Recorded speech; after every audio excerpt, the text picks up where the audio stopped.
Bismillahirrahmanirrahim. Assalamualaikum. Sehat semua? Semoga kalian sehat. Sekali lagi saya ucapkan selamat atas kenaikan kelasnya. Sekarang sudah duduk di kelas 9.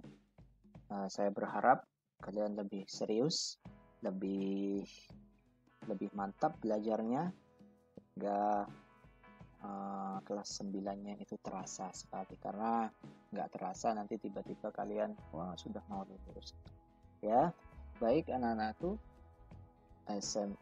siswa atau santri Aisyah Boarding School Malang, selamat datang di media pembelajaran online ini.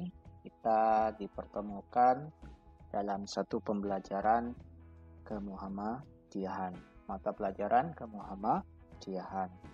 Bagi teman-teman yang lain, pemirsa yang lain, ini adalah persembahan dalam rangka memenuhi hak-hak siswa saya yang sekarang lagi mengalami atau menjalankan sekolah daring, yaitu sekolah dalam jaringan.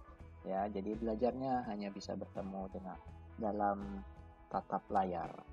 Jadi untuk semuanya, jadi video ini kami persembahkan salah satunya itu, kemudian juga untuk seluruh pelajar Muhammadiyah ataupun pihak-pihak yang berkepentingan dengan keilmuan kemuhammadiyahan. Perlu kami sampaikan juga bahwa apa yang kami sampaikan nanti itu berdasar pada seluruhnya pada buku mata pelajaran kemuhammadiyahan SMP kelas 9 semester 1 yang sudah direvisi menjadi disesuaikan dengan kurikulum KH13 itu ya. Jadi itu apabila nanti penyampaian saya ada yang kurang, itu memang murni dalam keterbatasan saya dalam memahami keilmuan tentang kemuhammadiyahan itu. Jadi mohon maaf, silahkan di komentar, silahkan di komen atau kritik, kami terima. Baik, kita lanjutkan. Kita bertemu di bab 1. Kita akan belajar apa? Di bab pertama, kelas 9 sudah mulai beranjak. Kalau kemarin remaja, pra-remaja, sudah mulai mau remaja, umur sekitar 14, tentunya harus sudah memahami tentang konsep pemimpin. Meski perempuan juga harus memahami ini, karena sekarang sudah zamannya bukan zaman Siti Nurbaya katanya. Jadi sudah emansipasi wanita, tidak hanya laki-laki yang berhak menjadi pemimpin, tapi perempuan pun diberi kesempatan untuk menjadi pemimpin. Maka di pertemuan ini kita akan mempelajari tentang meneladani pemimpin Muhammadiyah. Ya, di dalam pembelajaran ini kita akan coba untuk mempelajari bagaimana pemimpin Muhammadiyah atau pemimpin-pemimpin dahulu itu sampai sekarang tentunya. Ya, ini disampaikan oleh saya Muhammad Anis, guru bahasa Indonesia. Ya, makanya guru bahasa Indonesia menyampaikan materi kemuhammadiyahan. Mudah-mudahan apa yang saya sampaikan bisa sesuai harapan. Baik, kita lanjut ke tujuan pembelajaran. Yang pertama adalah ingin menumbuhkan rasa syukur kita, ya, telah memiliki para pemimpin yang layak diteladani. Ya, pemimpin yang layak diteladani. Ada pada di sisi atau sosok pemimpin itu yang layak kita tiru, yang baik-baik tentunya ya, jangan yang buruk karena banyak yang pemimpin tapi menunjukkan perilaku atau tingkah laku yang tidak layak kita. Tapi kita pilih pemimpin yang layak diteladani. Ya, syukur kita banyak pemimpin kita yang menunjukkan sikap atau perilaku yang baik, dan itu tentunya bisa kita tiru mulai dari zaman Rasulullah sampai sekarang, ya itu. Kemudian yang kedua adalah menumbuhkan rasa untuk meneladani sikap para pemimpin Muhammadiyah, khusus ya pemimpin atau pimpinan Muhammadiyah. Maka kita akan pelajari itu adalah sikap dari pimpinan Muhammadiyah itu. Mulai dari zaman Ahmad Dahlan, Kiai Haji Ahmad Dahlan, sampai sekarang pemimpin Bapak Haidar Nasir. Tentu tidak hanya sosok ketua umumnya, pimpinan-pimpinan yang lain tentu perlu kita pelajari. Kemudian yang ketiga, memahami keteladanan para pimpinan Muhammadiyah. Memahami keteladanan apa saja yang bisa kita pelajari. Kemudian yang keempat, menyajikan contoh keteladanan para pimpinan Muhammadiyah. Itu tujuan kita, tetapi pada pertemuan ini kita akan hanya fokus pada pertemuan pertama, yaitu membahas tentang hakikat pemimpin atau kepemimpinan. Ya, kita akan fokus itu dulu. Untuk pimpinan Muhammadiyah periodisasi itu di pertemuan atau video yang lainnya. Baik, kita lanjut. Seperti yang saya sampaikan tadi, bahwa kita akan fokus pada hakikat pemimpin dan kepemimpinan dalam Islam. Ya, karena agama kita agama Islam. Bagi agama yang lain barangkali bisa mencontoh hakikat atau mengambil ibrah, hikmah dari pemaknaan pemimpin dan kepemimpinan dalam Islam itu. Sudah ada konsepnya. Nah, kita cek. Ada dua kata, pemimpin dan kepemimpinan. Ya. Kalau kita sebelah kiri itu ada kata pemimpin, bukan pemimpi. Ya, pemimpin. Dari istilah, ya, pemimpin itu dikatakan dengan kata atau imamah atau imaroh, ya, yang artinya daya memimpin,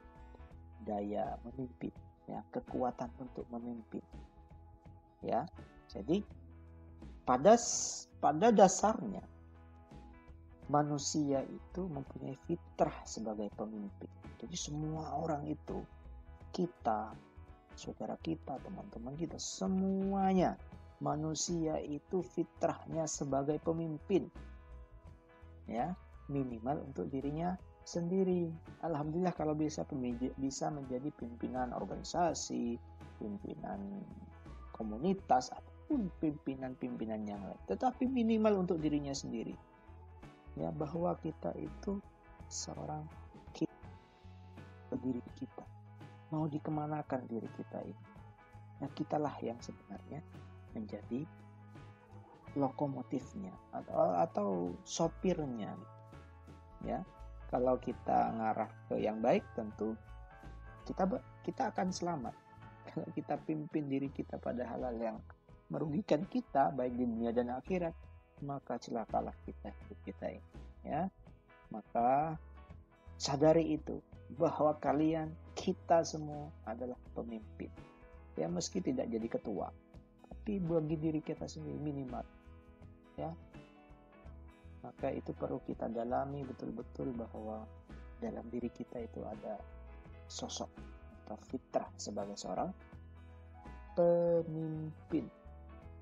Kemudian kepemimpinan sebelah kanan adalah bermakna kemampuan mempengaruhi untuk mencapai tujuan. Karena kalau sudah kepemimpinan, ini kita bicara organisasi. Dalam organisasi itu ada tujuan bersama. Ya. Pemimpin itu harus punya kemampuan mempengaruhi, mengajak anggota kita untuk mencapai tujuan bersama. Kalau ada anggotanya satu yang mulai melenceng, maka organisasi atau sebuah komunitas itu punya tujuan. Mau kemana sih? Muhammadiyah misal, tujuannya kemana? Gitu. Jadi ada sosok pimpinan. Kemudian kepemimpinan itu adalah sebuah amanah dari Allah Subhanahu wa Ta'ala yang dianugerahkan kepada kita, yang harus dipertanggungjawabkan baik di dunia, lebih-lebih di akhirat. Maka amanah, namanya amanah, maka harus kita jaga itu. Ya, khususnya pada fitrah diri kita. Itu semua akan dipertanggungjawabkan. Apa yang kita lakukan itu akan dipertanggungjawabkan. Ya. Kemudian kepemimpinan itu harus adil dan bijaksana. Pemimpin itu harus adil dan bijaksana. Ya. Jadi kalau jadi seorang pemimpin, ketua harus adil dan bijaksana. Bijaksana itu apa? Bertindak sesuai dengan kebutuhan. Itu bijaksana. Adil, memberi respon itu sesuai dengan kadarnya. Adil itu tidak harus sama katanya, tapi sesuai dengan kadarnya. Bijaksana itu bertindak sesuai dengan kebutuhan. Ya. Kemudian yang selanjutnya, selain ada pemimpin, ada anggota. Anggota itu dalam sebuah kepemimpinan organisasi itu harus taat. Nggak boleh jadi anggota itu punya arah sendiri. Karena kalau dalam sebuah organisasi anggotanya tidak taat pada pimpinannya, ya buyar jadi pemimpin sendiri. Maka terjadilah dualisme kepemimpinan katanya dalam sebuah organisasi. Maka itu yang perlu kita pahami tentang pemimpin dan kepemimpinan dalam Islam. Ya. Kita lanjut ke slide berikut. Ternyata sudah selesai materi kita. Cukup singkat tentang kepemimpinan. Hakikat kepemimpinan atau pemimpin dalam Islam. Mudah-mudahan dipahami. Nah, untuk tantangannya atau tugasnya yang perlu ini sebutkan Ketua Umum Muhammadiyah dan Aisyah dari periode awal sampai sekarang. Kalian cari informasi, ya, bisa di internet, bisa di buku, nama-nama ketua umum dari zaman Kiai Haji Ahmad Dahlan sampai ke sekarang, Bapak Haidar Nasir. Kemudian tidak hanya Muhammadiyah, Aisyah. Benarkah nanti Ibu Walidah, Nyai Walidah itu adalah pimpinan pertama Aisyah? Nanti kalian akan temukan. Ya. Jadi itu tantangannya, semoga bisa dijawab. Nah, nanti hasil jawabannya bisa dikirim sesuai dengan link yang sudah di-share oleh wali kelas. Nah, kemudian bisa diketik, tapi jangan kalau ketikan ya nanti akhirnya kalian copy paste. Jangan diketik, sudah tulis biar lebih melekat. Ya, ditulis dalam kertas biasa, kalian tulis kalau bisa dihafal, karena ini akan berkelanjutan dengan materi berikutnya. Kita akan bahas periodisasi atau sosok-sosok pimpinan Muhammadiyah. Maka saya ingin kalian cari referensi dulu ketua-ketua umum atau pimpinan-pimpinan Muhammadiyah dan Aisyah dari awal sampai sekarang, dari zaman 1912 sampai sekarang. Maka fokus pada Muhammadiyah dan Aisyah dulu, ya. Nah, kira-kira itu yang dapat saya sampaikan. Saya ingin respon dari kalian tentang video ini. Apakah video ini yang saya buat, yang saya kreasi, dapat atau mudah dipahami? Ya, karena saya ingin respon. Apakah video ini mudah dipahami atau tidak? Kalau tidak, silakan komentar Kalaupun mudah dipahami, silahkan komentar juga di kolom komentar, ya. Jadi tujuannya untuk mengevaluasi apakah yang saya sudah usahakan bisa diterima oleh kalian selaku pemirsa atau pelajar Aisyah dan Muhammadiyah, khususnya siswa atau santri Aisyah Boarding School Malang. Kira-kira itu. Terima kasih atas waktunya, atensinya. Mudah-mudahan kita tetap terjaga dari para bahaya, bencana, dan yang lainnya. Dan lain-lainnya. Tetap semangat, tetap bersyukur. Saya akhiri. Billahi fisabilil haq, fastabiqul khairat. Assalamualaikum warahmatullahi wabarakatuh.